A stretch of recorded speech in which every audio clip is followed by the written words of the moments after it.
Assalamualaikum warahmatullahi wabarakatuh. Perkenalkan, nama saya Fadli Nur Himawan, NIM 202410102039, mahasiswa perkuliahan Sistem Basis Data kelas E. Pada kesempatan kali ini saya akan menjelaskan mengenai studi kasus yang diberikan dalam pertemuan minggu ketiga kelas Sistem Basis Data E berupa modul kedua. Untuk pertama-tama mari kita langsung saja melihat untuk studi kasusnya seperti apa. Nah, di sini bisa kita lihat bahwa studi kasus ini berupa struk bond pembelian. Nah, kalau kita definisikan ini mungkin adalah sebuah bisnis bengkel. Di sini ada beberapa hal yang dapat kita dapat seperti kode parts, sama parts, kuantum, dan lain-lainnya. Nah, semua yang ada di sini itu akan menentukan bagaimana kita membuat sebuah sistem basis data yang bagus dan benar. Nah, untuk selanjutnya mari kita langsung saja masuk untuk soal yang pertama. Untuk soal yang pertama ini kita diminta untuk mengidentifikasi entity dan atribut. Nah, untuk namanya di sini untuk kasarnya saja kita langsung saja untuk mengambil entitinya adalah bond pembelian. Nah, yang ada di sini akan kita masukkan sebagai atributnya seperti nama kode parts, nama parts, kuantum, harga, diskon. Di sini seperti ada keterangannya tanggal. Di sini ada deskripsi dari bengkel itu sendiri. Di sini ada nomor polisi, warna, merek, tahun ini, mungkin ada kendaraan yang dilakukan untuk melakukan pembelian parts. Dan di sini ada mekanik ini seperti montir. Nah, dari itu kita bisa mendapatkan seperti ini. Dia adalah namanya bond pembelian, kategorinya benda nyata, karena nampak juga deskripsinya menyimpan data pembelian. Nah, alasannya karena pembelian itu harus dicatat adanya begitu, karena itu adalah merupakan historical, jadi penting, maka harus dibuat entity sendiri. Nah, untuk atributnya tadi seperti yang sudah saya bilang, seperti ada kode parts, nama parts, harga, diskon, kendaraan, mekanik, bengkel, dan tanggal. Nah, untuk keterangannya itu dibutuhkan dalam pencatatan data. Nah, untuk selanjutnya mari kita masuk pada soal yang kedua. Nah, pada soal kedua ini kita diminta untuk mengidentifikasi entity dari multi-value attribute dan redundant attribute. Nah, untuk sedikit kita menoleh ke dalam soal yang pertama, di sini kita bisa melihat bahwa kita dapat menentukan multi-value attribute dan redundant dari sini. Nah, untuk yang pertama kita bisa melihat ada kode parts dan nama parts. Nah, kode parts dan nama parts ini bersifat multi-value dan redundant ya. Utamanya karena nama parts ini mungkin aja ada perubahan dan jumlahnya untuk pembelian pasti tidak hanya satu. Nah, untuk dari situ kode parts dan nama parts ini kita buat entitas sendiri, namanya adalah parts. Nah, dalam entitas parts ini dia berbentuk benda nyata, karena kalau kita bisa definisikan part ini seperti barang yang diperjualbelikan untuk dalam kegiatan pembelian di bengkel ini, dan dia deskripsinya menyimpan data dari parts. Nah, untuk alasan dijadikan itu karena ya setiap pembelian parts memungkinkan transaksi untuk parts lebih dari satu. Oleh karena itu parts bersifat multi-value dan redundant. Nah, untuk atributnya seperti ada UID parts, kode parts, nama parts, UID harga, dan deskripsi keterangannya bersifat multi-value dan bersifat redundant. Nah, kenapa di atribut ini ada UID harga, kenapa tidak dimasukkan harga saja? Nah, untuk penjelasannya ada di tabel yang kedua ini. Kenapa kita tidak membuat harga ini menjadi atribut dari parts? Karena dalam keterangan kita kembali untuk melihat studi kasusnya. Di sini ada keterangan harga tersebut sudah termasuk PPN. Artinya PPN ini kan seperti yang saya ketahui seperti kebijakan ya, pajak itu. Nah, itu mungkin aja akan ada perubahan suatu saat. Nah, oleh karena itu di sini akan sangat berisiko akan terjadi redundan ketika kebijakan itu diganti. Nah, oleh karena itu harga ini saya buat menjadi entitas sendiri untuk mengatasi hal tersebut. Nah, dia bentuknya benda abstrak karena harga kan tidak nampak. Deskripsinya adalah menyimpan data harga dalam kegiatan untuk alasannya dalam keterangan harga terdapat PPN dan harga asli, sehingga mungkin redundant harus dibuat entitas sendiri. Nah, untuk atributnya UID harga sebagai relationship-nya harga asli dan PPN, dan dia itu bersifat redundant.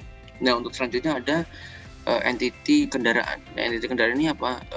Ini bisa kita lihat di dalam studi kasusnya bahwa di sini ada nomor polisi, warna, merek, tahun ini sudah definisikan sebuah kendaraan. Oleh karena itu kita buat entitasnya. Nah, untuk entitas untuk ini kendaraan, dia itu sifatnya benda nyata karena kendaraannya nampak. Deskripsinya dia menyimpan data dari kendaraan. Alasannya dalam struk terdapat merek dan nomor polisi menandakan bahwa kendaraan merupakan multi value sehingga harus dibuat entity.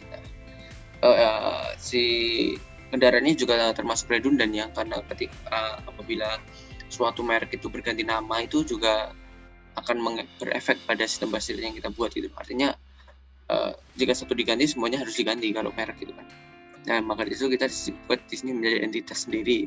Nah, untuk atributnya ada UID kendaraan, nama kendaraan, merek, warna, dan UID pelanggan. Dia bersifat keterangan dan keterangannya bersifat multi value dan bersifat redundant. Nah, dalam atribut kita bisa melihat di sini ada UID pelanggan. Nah, kenapa ada UID pelanggan di sini? Kenapa tidak dibuat pelanggan aja? Nah, kita jawab di slide yang selanjutnya. Di sini ada entitas pelanggan. Kenapa pelanggan tidak kita masukkan sebagai atribut dari kendaraan? Karena nama pelanggan itu pertama dia memungkinkan adanya pergantian, artinya redundan juga. Ketika nama pelanggan itu seorang nama itu diganti, maka dia harus mengganti namanya yang lainnya. Nah, dia juga multi value karena nama dari misal kendaraan X itu tidak hanya dimiliki oleh satu orang aja, bisa dimiliki oleh banyak orang. Maka dari itu dari pelanggan ini kita buat menjadi entitas sendiri. Nah, ini dia bersifat redundant dan multi value. Jadi dia itu benda nyata, pelanggan, customer itu menyimpan data dari pelanggan. Pelanggan bersifat redundant karena menemukan satu nama itu bisa saja dilakukan perubahan. Nah, untuk atributnya ada UID pelanggan, nama pelanggan, alamat pelanggan, dan nomor telepon. Nah, untuk alamat tidak dijadikan entitas sendiri karena ini sudah sifatnya pelanggan tiap orang individu. Jadi untuk pergantian alamat bisa dilakukan di tabel entitas yang ini. Nah, untuk selanjutnya ada nama mekanik, ada entitasnya adalah mekanik. Nah, kenapa ada mekanik? Di studi kasus bisa kita lihat di sini ada mekanik ID dan namanya. Artinya ini ada montirnya. Jadi kita perlu buat struknya untuk mekanik ini karena dalam satu pemasangan parts mungkin tidak hanya dilakukan oleh satu mekanik aja. Nah, untuk kategorinya dia itu adalah benda nyata. Deskripsinya menyimpan data dari mekanik. Alasan dijadikan entitas karena nama dari setiap mekanik mungkin terjadi adanya redundant dan multi value karena dalam pengerjaan kemungkinan tidak hanya satu saja mekanik yang mengerjakan.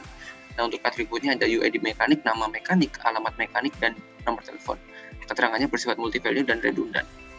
Untuk entitas yang selanjutnya adalah bengkel. Bengkel ini benda nyata, udah jelas sekali. Menyimpan data dari bengkel. Alasan dijadikan entity adalah bengkel mempunyai data, nama, dan alamat. Kemungkinan adanya redundant jika nama bengkel itu dirubah.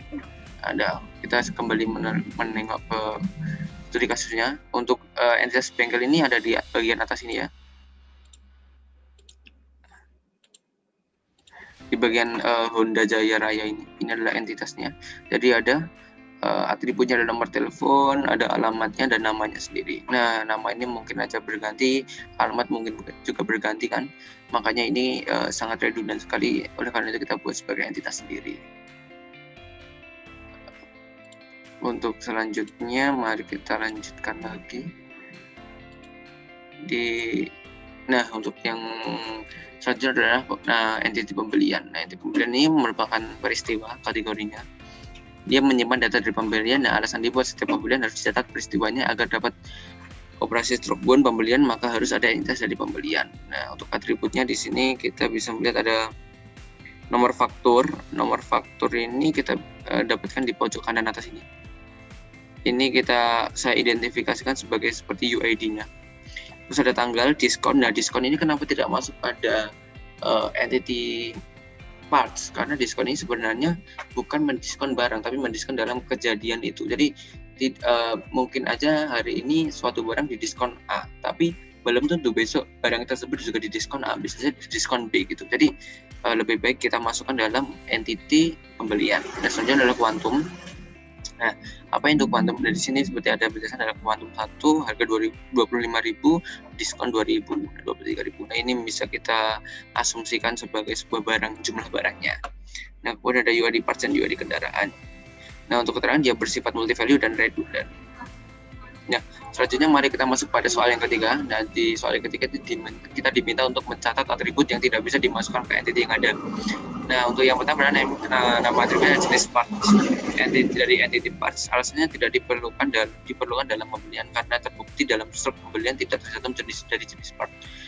Nah, di struk ini kita tidak melihat nih ada ketentuan harus ada jenis part apa. Jadi kita bisa buat bahwa jenis part ini tidak perlu ada datanya. Nah, untuk selanjutnya ada nama atributnya sebenarnya untuk jenis partnya mungkin kita bisa buat untuk entitas sendiri. Nah, untuk nama atribut itu ada kendaraan pelanggan. Nah, intinya ada di pelanggan. Adanya kendaraan pelanggan dalam pelanggan akan menyebabkan multi value to multi value antara entity kendaraan dan pelanggan. Nah, maksudnya itu seperti apa? Ini kita kembali ke untuk yang ini, pelanggan dan kendaraan. Kendaraan itu pasti memiliki atribut dari pelanggan. Nah, pelanggan yang ada di entity kendaraan itu pasti jumlahnya tidak hanya satu, karena satu barang tidak mungkin hanya dimiliki oleh satu orang gitu. Nah, tapi di pelanggan juga pasti memiliki atribut dari kendaraan. Nah, setiap pelanggan kan tidak hanya memiliki satu kendaraan, pasti kendaraan juga banyak juga. Jadi inilah yang disebut dengan multi value to multi value. Jadi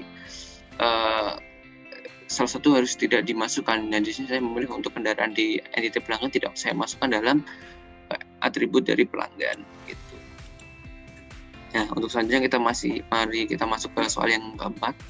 Di soal yang keempat kita diminta untuk menentukan primary UID dan secondary UID di sub entity. Nah, untuk pembelian itu ada nomor faktur yang tadi dia itu netral atau sudah ada dari awal. Dia itu bersifat primary sebagai relationship pertama.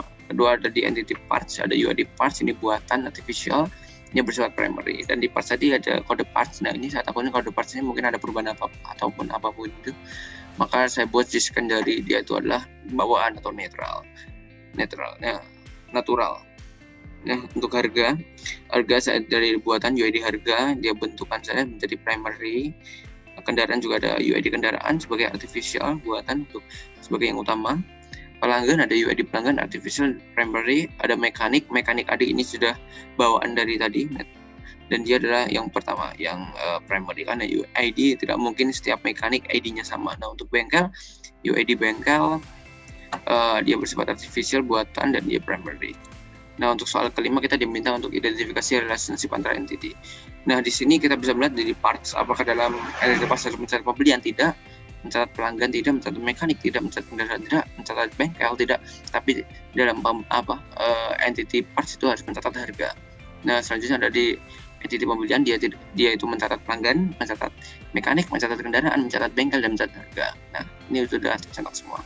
Nah, untuk entity pelanggan, dia itu tidak mencatat mekanik, tapi mencatat kendaraan, tidak mencatat bengkel, dan tidak mencatat harga. Karena ini nanti bisa berhubungan dengan pembelian dan langsung masuk ke parts. Nah, untuk mekanik dan kendaraan dan bengkel, untuk setiap entitasnya itu tidak saling berhubungan, tidak ada relationship di antara mereka. Nah, baik, terima kasih. Sekian presentasi yang bisa saya lakukan. Mohon maaf bila ada kata-kata saya yang menyinggung atau penjelasan saya mungkin kurang jelas. Terima kasih. Wassalamualaikum warahmatullahi wabarakatuh.